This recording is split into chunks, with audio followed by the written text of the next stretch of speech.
এখন দেখবেন সংবাদ শিরোনাম। মুক্তিযুদ্ধ রাজাকার নিয়ে ফজলুর রহমানের কড়া ভাষায় উত্তপ্ত সংসদ, চেয়ার ছেড়ে দাঁড়িয়ে দুপক্ষকে শান্ত করলেন স্পিকার। রাজধানী নিউ মার্কেটে গুলিতে শীর্ষ সন্ত্রাসী টিটন নিহত, আন্তঃকন্দল থেকে হত্যার ধারণা পুলিশের, অপরাধীদের ধরতে চলছে অভিযান। দখলদারিতার বর্জ্য জমে নালায় পরিণত হয়েছে রামচন্দ্রপুর খাল, দুর্গন্ধে খোলা যায় না বাড়ির জানালা, ভারী বৃষ্টিতে উপচে পড়ে পানি। এবার বাঁধ ভাঙার আগেই সুনামগঞ্জের হাওর অঞ্চলে জলাবদ্ধতা, জীবনের ঝুঁকি নিয়ে বুক পানিতে ধান কাটছে কৃষক, বাড়তি মজুরিতে মিলছে না শ্রমিক। ঘন ঘন লোডশেডিং ও জ্বালানি সংকটে সিরাজগঞ্জের তাঁত শিল্পের স্থবিরতা, কমেছে উৎপাদন ও শ্রমিকদের আয়, দ্রুত কার্যকর পদক্ষেপের দাবি। পশ্চিমবঙ্গে ফের মমতা শুভেন্দু দ্বৈরথ, বিধানসভা নির্বাচনে চলছে শেষ ধাপের ভোট গ্রহণ, 142 আসনে লড়ছেন 1448 প্রার্থী।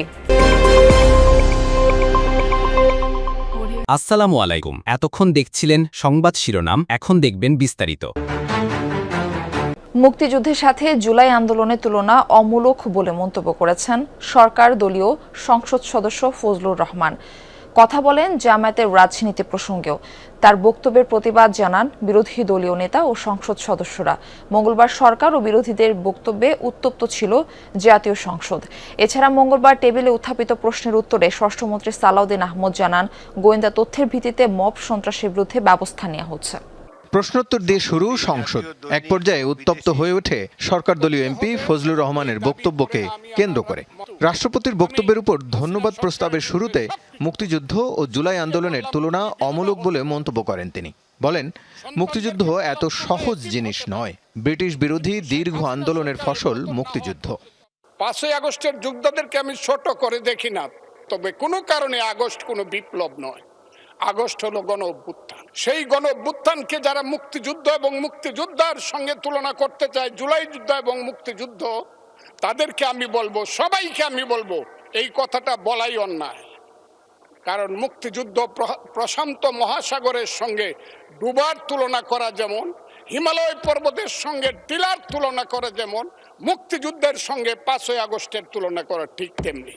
রাজধানীর নিউ মার্কেটে দুর্বৃত্তের গুলিতে নিহত হয়েছেন শীর্ষ সন্ত্রাসী খন্দকার নাঈম আহমেদ টিটন। মঙ্গলবার রাত 8টার দিকে নিউ মার্কেট বটতলা এলাকায় শহীদ শাহ নেওয়াজ ছাত্রাবাস সংলগ্ন রাস্তায় এই হত্যাকাণ্ডের ঘটনা ঘটে। রক্তাক্ত অবস্থায় উদ্ধার করে স্থানীয়রা তাকে হাসপাতালে নিয়ে যায়। চিকিৎসকরা জানান, সেখানে পৌঁছানোর আগেই তার মৃত্যু হয়েছে। মরদেহ রাখা হয়েছে ঢাকা মেডিকেলের জরুরি বিভাগের মর্গে। পুলিশ জানায়, টিটনের শরীরে 5টি গুলির আঘাত রয়েছে। 2001 সালে সরকার ঘোষিত 23 শীর্ষ সন্ত্রাসী তালিকার 2 নম্বরে নাম ছিল তার। নিহত টিটন আরেক শীর্ষ সন্ত্রাসী সঞ্জিদুল ইসলাম ইমনের শালক। ঘটনার সাথে জড়িতদের পরিচয় শনাক্তে পুলিশ সিসি ক্যামেরার ফুটেজ বিশ্লেষণ করছে। পুলিশের ধারণা, শীর্ষ সন্ত্রাসীদের মধ্যকার অন্তঃকন্দলে তাকে হত্যা করা হয়েছে। এখন পর্যন্ত যতটুকু আমরা পেয়েছি যে এটা হাজারীবাগের যে নাঈম আহমেদ টিটন নামে একজন ব্যক্তি আছে, ওনারও হওয়ার সম্ভাবনা বেশ কয়েকটা জায়গায় সূত্র থেকে আমাকে কনফার্ম করছে। সন্ত্রাসী যারা আসছে এখানে শুটিং ইনসিডেন্ট ঘটাইছে, তারা কোন পাশ দিয়ে গেলো, কোন দিক দিয়ে গেলো, আমরা এগুলো সবই ইনভেস্টিগেশনের পার্ট। আমরা এটা দেখে আমরা দ্রুততর সময়ে আমরা এই যারা ক্রিমিনাল আছে তাদেরকে আমরা আইডেন্টিফাই করে আইনের আওতায় নিয়ে আসার আমরা চেষ্টা করছি। রামচন্দ্রপুর খালের জমি দখল করে গড়ে উঠেছে বহুতল ভবন। কোথাও কোথাও খাল পরিণত হয়েছে নালায়, আবার কোথাও বর্জ্য ও মাটি জমে খাল প্রায় ভরাট হয়ে গেছে। নিয়মিত পরিচ্ছন্নতার অভাবে এমন বেহাল দশা খালটির। দুর্গন্ধে বাড়ির জানালাও খোলা রাখা যায় না। ভারী বৃষ্টি হলেই খালের পানি উপচে পড়ে, অথচ পানি প্রবাহ ফিরিয়ে আনা গেলে খালটি স্থানীয়দের জন্য আশীর্বাদ হতে পারত। রাজধানীর পশ্চিমাংশে বুড়িগঙ্গার মোহাম্মদী হাউজিং এলাকা থেকে রামচন্দ্রপুর খালটির উৎপত্তি। শেখের টেক, শ্যামলী হাউজিং ও আদাবর এলাকা দিয়ে প্রবাহিত খালটির দৈর্ঘ্য 3 কিলোমিটারের কিছু বেশি। এই খালের প্রস্থ কোথাও 15 মিটার, কোথাও 25 মিটার। খালটির শুরুর প্রায় 1.5 কিলোমিটার অংশ মোটামুটি পরিচ্ছন্ন, পানির প্রবাহও আছে, কিন্তু চন্দ্রিমা মডেল টাউন হাক্কার মোড়ের অংশে পৌঁছাতেই বদলে যায় দৃশ্য। খালের এই অংশে জমে আছে গৃহস্থালী বর্জ্য, প্লাস্টিক ও পলিথিন। আবর্জনার কারণে খালের এই অংশে পানির প্রবাহ বন্ধ হয়ে গেছে। কয়েকদিনের বৃষ্টি ও পাহাড়ি ঢলে বাঁধ ভাঙার আগে জলাবদ্ধতার কবলে সুনামগঞ্জের হাওড় অঞ্চল। চোখের সামনে পাকা ধান তলিয়ে যেতে দেখে জীবনের ঝুঁকি নিয়ে বুক পানিতে নেমে ধান কাটছেন চাষিরা। অতিরিক্ত মজুরি দিলেও মিলছে না শ্রমিক। আগাম বন্যার বিজ্ঞপ্তিতে জলের সাথে যুদ্ধ করে কিছু ধান কাটা গেলেও রোদের অভাবে চারা গজাচ্ছে ধানে।